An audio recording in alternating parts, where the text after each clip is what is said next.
متعلق جو شرعی احکام ہیں، مکانوں کے متعلق، گھروں کے متعلق جو نبی کریم صلی اللہ علیہ وسلم کے فرامین ہیں وہ ہم سماعت فرمائیں گے۔ حضرت رافع بن خدیج رضی اللہ تعالی عنہ فرماتے ہیں کہ نبی کریم رؤوف الرحیم علیہ السلام نے ارشاد فرمایا، التمس الجار قبل الدار والرفیق قبل الطریق، کہ نبی کریم صلی اللہ علیہ وسلم نے ارشاد فرمایا گھر تلاش کرنے سے پہلے ہمسائے کو تلاش کرو، ہمسایہ دیکھو کہ پڑوسی اور ہمسایہ اچھا ہے یا برا ہے، اس لیے کہ گھر کے عمدہ ہونے میں سے، بہترین ہونے میں سے ایک خوبی یہ بھی ہونی چاہیے کہ پڑوسی اچھا ہونا چاہیے۔ اس لیے آپ علیہ الصلوۃ والسلام نے فرمایا التمس الجار قبل الدار، گھر خریدنے سے پہلے پڑوسی تلاش کر لیا کرو، پڑوسیوں کو دیکھ لیا کرو۔ اور فرمایا والرفیق قبل الطریق، اور سفر میں جانے سے پہلے اپنے سفر کے ساتھی کو دیکھ لیا کرو کہ تمہارے ساتھ جو سفر پر چلا ہے آیا وہ کیسا شخص ہے، کہیں وہ راستے میں تمہیں نقصان تو نہیں پہنچائے گا، کہیں تمہیں راستے میں کوئی دھوکہ تو نہیں دے گا، تو ایسے شخص کے ساتھ سفر کا انتخاب کرو۔ نبی کریم صلی اللہ علیہ وسلم نے فرمایا کہ جو نیک ہو، پرہیزگار ہو، جو کوئی برائی نہ کرے بلکہ بھلائی کر سکے، کم از کم بھلائی بھی نہ کرے تو برائی بھی نہ کرے، ایسا رفیق سفر ڈھونڈنا چاہیے، تلاش کرنا چاہیے سفر میں جانے سے پہلے، یہ نبی کریم صلی اللہ علیہ وسلم نے ارشاد فرمایا۔ اور حضرت انس اور حضرت جابر رضی اللہ تعالی عنہما حدیث مبارکہ کا روایت فرماتے ہیں کہ نبی کریم رؤوف الرحیم علیہ السلام نے ارشاد فرمایا اکثروا من تلاوت القرآن فی بیوتکم فإن البیت الذی لا یقرأ فیہ القرآن یقل خیرہ ویکثر شرہ ویضیق علی اہلہ۔ آپ نے علیہ السلام نے فرمایا اپنے گھروں کے اندر قرآن مجید کی تلاوت کثرت کے ساتھ کیا کرو، اس لیے کہ جس گھر میں قرآن مجید کی قرأت نہ کی جائے، تلاوت نہ کی جائے، اس گھر میں خیر کم ہو جاتی ہے، قلیل ہو جاتی ہے، اور اس گھر میں شر کثیر ہو جاتا ہے، اور وہ گھر اپنے اہل و عیال پر تنگ ہو جاتا ہے۔ یعنی نبی کریم صلی اللہ علیہ وسلم کے اس فرمان کا خلاصہ یہ ہے، مفہوم یہ ہے کہ آپ علیہ السلام نے فرمایا اپنے گھروں کے اندر کثرت کے ساتھ تلاوت قرآن کیا کرو، یعنی کبھی کبھار کر لینا یہ شمار نہیں ہوگا۔ کثرت سے مراد یہ ہوتا ہے کہ روزانہ کچھ نہ کچھ وقت کے اندر قرآن مجید فرقان حمید کی تلاوت ہو۔ اگر گھر کے اندر 10 افراد ہیں تو 10 میں سے 8-9 قرآن مجید کی تلاوت کریں تو کثرت شمار ہوگا۔ 8-9 میں سے 10 میں سے اگر کوئی ایک ہی شخص کبھی کبھار تلاوت کر لے تو یہ تلاوت قرآن مجید شمار نہیں ہوگی، یعنی ایسی تلاوت کا کچھ فائدہ نہیں ہوگا۔ آپ علیہ السلام نے فرمایا کثرت کے ساتھ اپنے گھروں کے اندر قرآن مجید کی تلاوت کیا کرو، اس لیے کہ اس کے دنیاوی فوائد بھی ہیں، اخروی بھی ہیں۔ دنیاوی فوائد کیا ہیں؟ آپ علیہ السلام نے فرمایا ایک تو فائدہ یہ ہے کہ قرآن مجید کی تلاوت کی وجہ سے اس گھر کے اندر خیر کثیر ہو جاتی ہے اور شر قلیل ہو جاتا ہے، بھلائیاں اچھائیاں اس گھر میں زیادہ ہو جاتی ہیں، برائیاں مصیبتیں بلائیں اس گھر کے اندر کم ہو جاتی ہیں۔ اور نبی کریم صلی اللہ علیہ وسلم نے فرمایا اگر کوئی شخص ایسا نہیں کرتا تو پھر ان کا گھر، اس کے اندر برائیاں زیادہ ہوں گی، شر زیادہ ہوگا، تکالیف زیادہ ہوں گی، مصائب اس گھر میں زیادہ آئیں گے، طرح طرح کی مصیبتیں آئیں گی، طرح طرح کی بلائیں آئیں گی اس گھر میں جس گھر میں قرآن کی تلاوت کثرت کے ساتھ نہ ہوتی ہو، اور اس گھر میں بھلائیاں اچھائیاں نیکیاں وہ کم ہوں گی، وہ قلیل ہو جائیں گی۔ اور آپ علیہ السلام نے فرمایا کہ وہ گھر ایسے لوگوں پر، ایسے افراد پر تنگ ہو جاتا ہے، ان تنگ سے مراد کہ گھر تو جتنا ہے اتنا ہی رہے گا، یعنی ایسے مسائل پھر گھر میں پیدا ہو جاتے ہیں کہ گھر والے اپنے گھر میں رہنا پسند نہیں کرتے، گھر سے دور رہنا پسند کرتے ہیں، گھروں سے نکل جاتے ہیں، گھروں کو چھوڑ دیتے ہیں۔ نبی کریم صلی اللہ علیہ وسلم نے فرمایا وہ گھر ویران ہو جاتے ہیں۔ تو وجہ اس کی کیا بنی کہ قرآن مجید فرقان حمید کی تلاوت کا گھر میں نہ ہونا یہ ویرانی کا سبب بنا، کہ یہ گھر اپنے ہی گھر والوں پر تنگ ہو گیا۔ یہ نبی کریم صلی اللہ تعالیٰ علیہ وسلم کا فرمان ہے۔ اس لیے ہمیں بھی چاہیے کہ کم از کم روزانہ کچھ نہ کچھ قرآن مجید کی آیات گھروں میں تلاوت کیا کریں، تاکہ ہمارے گھر کے اندر خیر و برکت کا سامان ہو، مصیبتیں ٹل جائیں، مصائب ٹل جائیں، بلیات ٹل جائیں، اور اللہ تعالیٰ کی رحمت کا خاص نزول ہو، برکتیں زیادہ ہوں، بھلائیاں زیادہ ہوں۔ اگر ہم یہ چاہتے ہیں تو پھر گھروں کے اندر قرآن مجید فرقان حمید کی تلاوت کا معمول بنا لیں۔ تو جب یہ چیزیں تھیں، یعنی لوگ قرآن مجید کم پڑھے ہوئے ہوتے تھے لیکن گھروں میں تلاوت کیا کرتے تھے، قرآن مجید کی صبح روزانہ زیارت کیا کرتے تھے، تو اس وقت برکتیں بھی بہت زیادہ تھیں، محبتیں بھی بہت زیادہ تھیں، اس وقت تکالیف کم ہوتی تھی، گھروں میں شر کم ہوتا تھا۔ لیکن جب سے آج ہمارا جدید زمانہ آیا ہے، رات کو 12 2 بجے تک آج کا نوجوان سوتا ہے، بلکہ جس کے بھی ہاتھ میں ہے موبائل، چاہے وہ بڑا ہے یا چھوٹا ہے، رات کو 12 اور 1 2 تو یہ نارمل ہیں، 1 2 بجے تک وہ رات کو جاگتے ہیں، موبائل دیکھ دیکھ کر نیند آتی ہے، اور صبح جب آنکھ کھلتی ہے 9 10 بجے تو اس وقت بھی سب سے پہلے موبائل اٹھایا جاتا ہے کہ کس کس کا میسج میرے پاس آیا ہوا ہے۔ تو پھر گھر کے اندر نحوستیں ہوں گی، گھر کے اندر بے برکتیاں ہوں گی، بلائیں آئیں گی، مصیبتیں آئیں گی، ایسے گھروں کے اندر جس گھر میں قرآن مجید کی تلاوت نہ ہوتی ہو۔ تو آپ علیہ الصلوۃ والسلام کے اس فرمان کو ذہن کے اندر رکھنا چاہیے۔ اور حضرت جابر رضی اللہ تعالیٰ عنہ فرماتے ہیں، آپ علیہ الصلوۃ والسلام نے فرمایا اخرجوا من دیل الغمر من بیوتکم فإنہ مبیت الخبیث و مجلس۔ آپ علیہ الصلوۃ والسلام نے فرمایا اپنے گھروں سے کھانے پینے کی خوشبو والی دھجیاں، کپڑے، وہ گھروں سے دور کر دیا کرو۔ فإنہ مبیت الخبیث، آپ علیہ الصلوۃ والسلام نے فرمایا اس لیے کہ خبیث اشیاء جتنی بھی ہیں جو نقصان پہنچانے والی انسانوں کو، وہ ساری اسی دھجی کے اندر، کہ جس کے اندر کھانے کی خوشبو ہوتی ہے،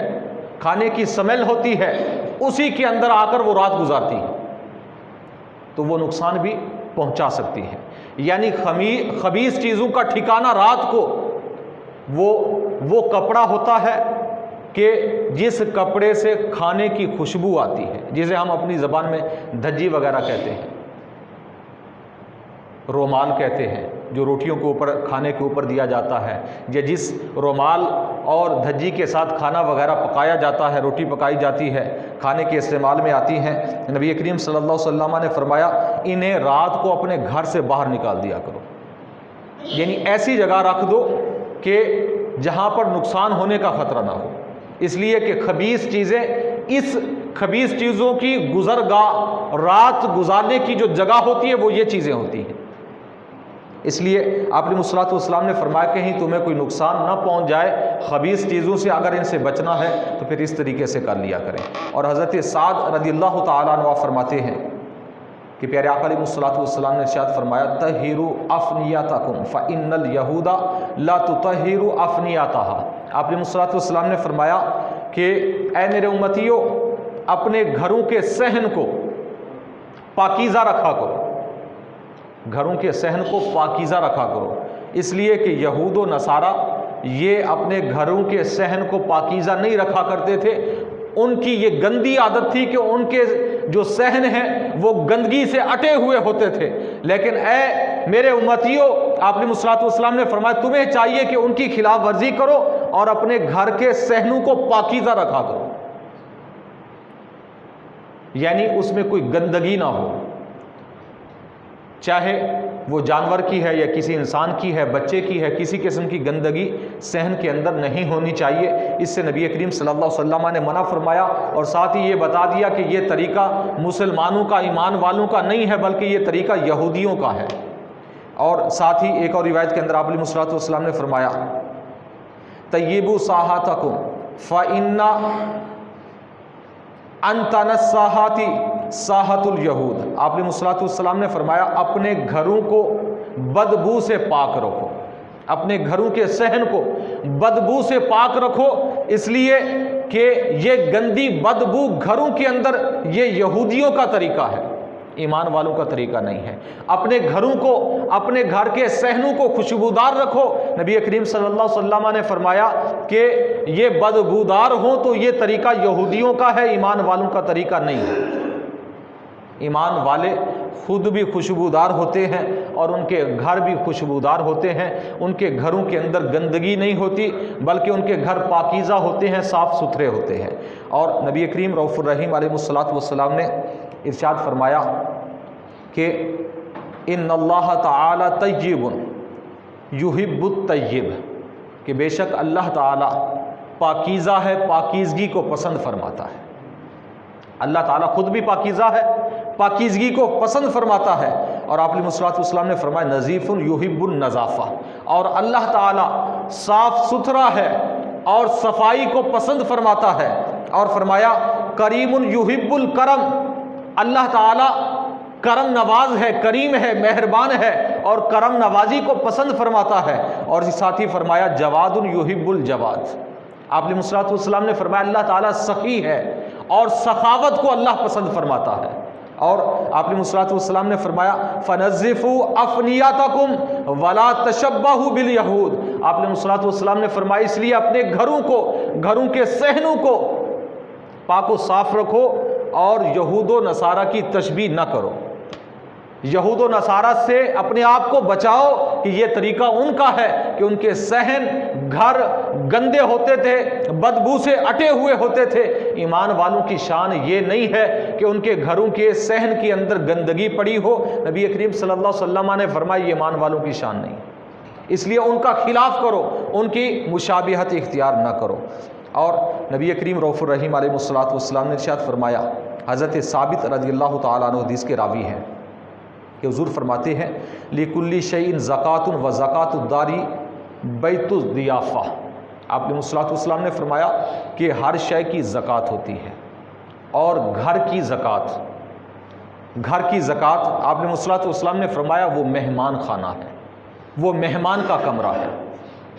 یہ گھر کی زکوٰۃ ہے۔ یعنی آپ علیہ الصلوۃ والسلام نے فرمایا اگر کوئی چاہتا ہے کہ ہمارا گھر پاکیزہ رہے، صاف ستھرا رہے، مصیبتوں سے بچا رہے، بلاؤں سے بچا رہے، تو اسے چاہیے کہ وہ اپنے گھر کی زکوٰۃ نکالیں اور ایک کمرہ مخصوص مہمانوں کے لیے بنائیں۔ آج تو ہمارے ہاں مہمان نوازی ہی ختم ہو گئی ہے، ہاں بیٹھک بناتے ہیں لیکن نیت اگر یہ ہونی چاہیے کہ یہ بیٹھک ہے مہمانوں کے لیے، یہ ہم نے کمرہ مخصوص کیا مہمانوں کے لیے، جو بھی اللہ کا بھیجا ہوا کوئی مہمان آئے گا اس کمرے میں ہم اسے جگہ دیں گے، اس کی خدمت کریں گے، اس لیے کہ یہ ہماری ایمان کا حصہ ہے۔ کئی مرتبہ ہم نے یہ حدیث مبارکہ پڑھی ہے کہ آپ علیہ الصلوۃ والسلام نے فرمایا اکرام الضیف من الایمان، مہمان کی عزت کرنا، مہمان کی عزت کرنا ایمان کا حصہ ہے۔ جو مہمان کی عزت نہیں کرتے گویا کہ ان کا ایمان پورا نہیں ہے، ان کا ایمان، ان کے ایمان کے اندر کمی ہے۔ ایمان کا ایک حصہ یہ بھی ہے کہ مہمان کی عزت کی جائے۔ تو آج کیونکہ زمانہ جدید ہو چکا ہے، ترقی یافتہ ہو چکا ہے، تو ہم مہمان صرف اسے ہی سمجھتے ہیں کہ جو جاننے والا ہو، جو جان پہچان والا نہ ہو ہم اسے مہمان نہیں سمجھتے۔ مہمان کوئی بھی مسلمان اگر ہمارے پاس آ جاتا ہے اور کہتا ہے کہ جی میں نے رات گزارنی ہے یا میں بھوکا ہوں آپ کے پاس، ایک ٹائم کا مجھے کھانا چاہیے، وہ ہمارے لیے مہمان ہے، وہ مہمان ہے۔ اس کی عزت کرنا، اس کی تکریم کرنا، اور یہاں تک نبی کریم صلی اللہ علیہ وسلم کا فرمان موجود ہے، آپ علیہ الصلوۃ والسلام نے فرمایا پہلا کھانا مہمان کے لیے، پہلے دن جو کھانا مہمان کو پیش کیا جائے وہ پرتکلف کھانا ہونا چاہیے، یہ ہمارے نبی کا فرمان ہے۔ یعنی بندہ اپنے آپ کو تکلیف میں ڈالے، پرتکلف کا معنی کیا ہوتا ہے؟ اپنے آپ کو تکلیف میں ڈال کر ایسا کھانا تیار کرنا کہ جو بہت زیادہ محنت اور مشقت کے بعد تیار ہو۔ نبی کریم صلی اللہ علیہ وسلم نے فرمایا کہ مہمان کا حق یہ ہے کہ پہلے دن جو اسے کھانا پیش کرے پہلا کھانا پرتکلف ہونا چاہیے۔ یہ مہمان کی عزت ہے، یہ مہمان کی شان ہے۔ لیکن آج کا مسلمان یہ چیزیں بھول چکا ہے۔ ہاں آج ہم مہمان نوازی کرتے ہیں وہی کہ جن کو ہم جانتے ہیں، یا جو ہماری مہمان نوازی کرتے ہیں ہم ان کی کرتے ہیں، جو ہماری مہمان نوازی نہ کرے تو ہم بھی کرنے کے لیے تیار نہیں ہیں۔ تو بیٹھک اگر ہم اس لیے اس نیت سے بنائیں کہ یہ مہمانوں کا کمرہ ہے، مہمان آئیں گے تو یہاں ہم سلائیں گے، بٹھائیں گے، تو وہاں سونے کی بھی جگہ ہونی چاہیے، بیٹھنے کی بھی جگہ ہونی چاہیے کہ مہمان آئے تو رات وہاں گزار سکے۔ اس انداز میں اگر ہم بنائیں تو اس میں اجر ہے، ثواب ہے، اور یہ سمجھ لیں کہ گھر کی زکوٰۃ نکل چکی ہے۔ تو آپ علیہ الصلوۃ والسلام نے فرمایا ہر شے کی زکوٰۃ ہوتی ہے، گھر کی زکوٰۃ مہمان کا ایک کمرہ ہے، جب یہ بنائیں گے تو گھر کی زکوٰۃ ادا ہو جائے گی۔ اور آپ علیہ الصلوۃ والسلام نے ارشاد فرمایا، حضرت جابر رضی اللہ تعالیٰ عنہ راوی ہیں حدیث پاک کے، کہ حضور فرماتے ہیں اذا حضر احدکم الصلاۃ فی مسجد فلیجعل لبیتہ نصیبا من صلاتہ۔ آپ علیہ الصلوۃ والسلام نے فرمایا کہ جب تم میں سے کوئی شخص مسجد میں نماز پڑھنے کے لیے حاضر ہو، اسے چاہیے کہ فرض پڑھنے کے بعد کچھ نماز کا حصہ بچا لے جو اپنے گھر میں جا کر پڑھے۔ جب مسجد میں آئے مرد نماز پڑھنے کے لیے، نبی کریم صلی اللہ علیہ وسلم فرما رہے ہیں فَلْيَجْعَلْ لِبَيْتِهِ نَصِيبًا، اسے چاہیے کہ وہ گھر کے لیے بھی ایک حصہ نماز کا بچا کے رکھے، یعنی سنتیں یا نوافل وہ گھر میں پڑھے۔ کیوں؟ فَإِنَّ اللَّهَ تَعَالَى جَائِلٌ فِي بَيْتِهِ مِنْ صَلَاتِهِ خَيْرًا، کہ اس لیے اللہ تعالیٰ اس کی اس نماز کی برکت سے اس کے گھر میں خیر و برکت عطا فرمائے گا، اس کے گھر میں خیر و برکت ہوگی، اس لیے کہ وہ اپنی نماز کا کچھ حصہ وہ بچا لے اور وہ گھر میں ادا کرے، تاکہ اس کے گھر میں خیر و برکت ہو، اس کے گھر میں سے بلائیں مصیبتیں دور ہو جائیں، اللہ تعالیٰ کی رحمت ہو۔ اگر چاہتے ہیں گھر کے اندر، آپ علیہ الصلوۃ والسلام نے فرمایا تو کچھ نماز گھر میں بھی پڑھ لیا کریں۔ تو کچھ سے مراد کیا ہے کہ ایک اور روایت کے اندر آپ علیہ الصلوۃ والسلام نے خود وضاحت فرمائی کہ فرمایا کہ مسجدوں کے اندر مردوں کے لیے یہ لازم ہے کہ فرض نماز وہ مسجد میں پڑھیں، باقی نماز گھر میں پڑھیں۔ تو آج کل کیونکہ فتنوں کا زمانہ ہے، اگر کوئی صرف فرض پڑھ کے بھاگ جائے تو لوگ بدگمانی کا شکار ہو جاتے ہیں، پتہ نہیں یہ باقی پڑھتا ہے یا اپنی پڑھتا، سنتیں یہ پڑھتے ہیں یا نہیں پڑھتے۔ حالانکہ شرعی حکم یہ ہے کہ مسلمان کے خلاف کبھی بھی بدگمانی نہیں کرنی چاہیے، اچھا گمان کرنا چاہیے۔ اگرچہ ہمیں پتہ بھی ہے کہ ایک ایسا شخص ہے کہ جو فرض پڑھ کے نکل جاتا ہے، پھر بھی ہمیں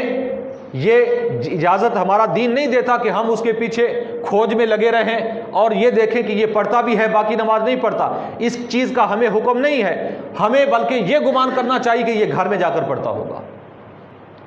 یہ ایمان کی شان یہ ہے کہ مسلمان بھائی کے بارے میں اچھا گمان کرنا چاہیے۔ تو اس لیے اگر ہم یہ چاہتے ہیں کہ ہم اور لوگ بدگمانی سے بچ جائیں،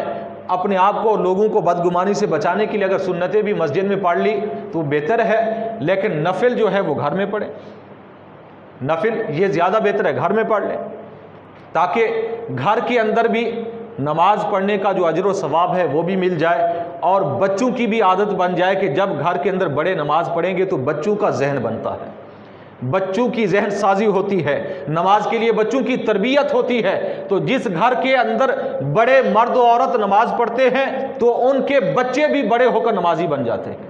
اور جس گھروں کے اندر بڑے بھی کبھی نماز پڑھنے کے لیے تیار نہیں ہے تو چھوٹے بچے بھی کبھی نمازی نہیں بن پاتے۔ اس لیے آپ دیکھ لیں، آپ اپنے معاشرے کے اندر بھی اگر دیکھیں تو جن کے بڑے نماز پڑھتے ہیں ان کے بچے بھی آ کر پڑھتے ہیں، بڑے ہو کر ان کے بچے بھی نمازی بن جاتے ہیں۔ لیکن جنہوں نے کبھی مسجد کا رخ نہیں کیا ہے یا گھر کے اندر بھی نمازیں نہیں پڑھتے، ان کے بچے بھی نمازی نہیں بنتے۔ تو وہ کہتے ہیں کہ ہمارا ابا نماز نہیں پڑھتا تھا، اماں نہیں نماز پڑھتی تھی، ہم کیوں نماز پڑھیں؟ اس لیے تربیت کس چیز کا نام ہے؟ تربیت میں سے ایک چیز یہ بھی ہے کہ ہم خود ایسا کام کریں کہ بچے دیکھ کر وہ کام کریں۔ تو جب ہم برائی کریں گے، غلط کام کریں گے تو بچے بھی ساتھ میں کریں گے۔ جب ہم گھر کے اندر اچھا کام کریں گے، اچھی عادات اپنائیں گے اپنے گھروں کے اندر، تو بچوں کے اندر بھی وہی عادات منتقل ہو جائیں گی۔ تو نبی کریم صلی اللہ علیہ وسلم نے فرمایا اپنے گھر کے لیے بھی نماز کا کچھ حصہ بچا لینا چاہیے۔ اور ایک اور روایت کے اندر حضرت عمر رضی اللہ تعالیٰ عنہ راوی ہے کہ حضور فرماتے ہیں اما صلاۃ الرجل فی بیتہ فنور، آپ نے الصلوۃ والسلام نے فرمایا کہ مرد کی نماز گھر کے اندر پڑھنا یہ نور ہے، اور فرمایا فنوروا بیوتکم، اے لوگوں اپنے گھروں کو منور کرو نماز پڑھ کے۔ مرد کے لیے نفل اور سنتیں پڑھنا گھر کے اندر یہ نور ہے۔ آپ نے الصلوۃ والسلام نے فرمایا اے لوگوں تمہیں چاہیے کہ اپنے گھروں کو منور کرو، اپنے گھر کو اگر نورانی بنانا چاہتے ہو، اپنے گھر کو اگر خیر و برکت والا بنانا چاہتے ہو تو اپنے گھروں کے اندر نماز پڑھا کرو۔ نماز کا کچھ حصہ مقرر کر لو کہ گھروں کے اندر پڑھا کرو، تاکہ تمہارے گھر جو ہے وہ اللہ تعالیٰ کی رحمت سے منور ہو جائیں، تمہارے گھروں کے اندر نور آ جائے، تمہارے گھروں کے اندر اللہ تعالیٰ کی خصوصی رحمت ہو۔ اور اس لیے آپ علیہ الصلوۃ والسلام نے فرمایا کہ اپنے گھروں کے اندر نماز کا کچھ حصہ بچا کے رکھیں اور گھروں کے اندر نمازیں پڑھیں۔ اس لیے ہمیں عادت بنانی چاہیے، بہت اچھی عادت ہے یہ، غلط عادت نہیں ہے۔ اس لیے اگر کوئی نفل نہیں پڑھتا مسجد میں یا سنتیں نہیں پڑھتا تو ہمیں اجازت نہیں ہے بدگمانی کرنے کا۔ اگر بالفرض وہ پڑھتا ہی نہیں ہے، وہ خود ذمہ دار ہے، ہمیں حکم یہ ہے کہ ہم گمان اس کے بارے میں اچھا کریں گے۔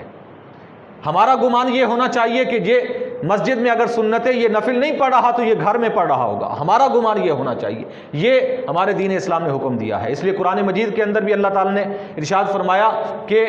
گمان نہ کیا کرو مسلمانوں کے بارے میں، اس لیے کہ بعض گمان گناہ ہوتے ہیں۔ ان بعض الظن اسم، حدیث مبارکہ کے اندر بھی ہے کہ بعض گناہ جو ہیں وہ بعض گمان جو ہے گناہ بن جاتے ہیں۔ یعنی صرف ایک شخص جا رہا ہے، ہمارا صرف یعنی زبان سے بھی کوئی بات نہیں کی، ہاتھوں سے بھی کچھ نہیں کہا، صرف ایک ذہن کے اندر ایک خیال آیا ہے، ایک خیال کہ یہ گیا، یہ نماز تو نہیں پڑھتا ہوگا یہ۔ مجھے بھی لوگ یہاں کہتے رہے جی جب سے قاری صاحب آپ آئے لوگوں نے نفل پڑھنا چھوڑ دیے۔ تو میری تو عادت ہے کہ ہم کوشش کرتے ہیں کہ گھر میں جا کر نفل پڑھتے ہیں۔ بالفرض میں نہیں بھی پڑھتا تو کسی کو یہ گمان کرنے کی اجازت تو نہیں ہے، یعنی لوگوں کا یہ گمان ایسا ہے کہ جب سے آپ آئے جی لوگوں نے نفل پڑھنا چھوڑ دیے ہیں، تو اس کا مقصد سب کے بارے میں غلط گمان ہو گیا۔ تو نبی کریم صلی اللہ علیہ وسلم نے فرمایا بعض گمان گناہ بن جاتے ہیں، یعنی صرف یہ خیال آ جانا کہ یہ نہیں پڑھتے ہوں گے یہ گناہ ہے، مفت میں گناہ ہم نے لکھوا لیا اپنے نامہ اعمال کے اندر، کیا فائدہ ہوا؟ اس لیے مسلمان بھائی کے بارے میں اچھا گمان کرنا چاہیے، اچھی رائے رکھنی چاہیے، اچھی سوچ رکھنی چاہیے، اس کے اندر اجر و ثواب ہے۔ جب گمان برا رکھیں گے تو خواہ مخواہ کا گناہ ہمارے کھاتے میں لکھ جائے گا۔ اللہ تعالیٰ کی بارگاہ میں دعا ہے نبی کریم صلی اللہ علیہ وسلم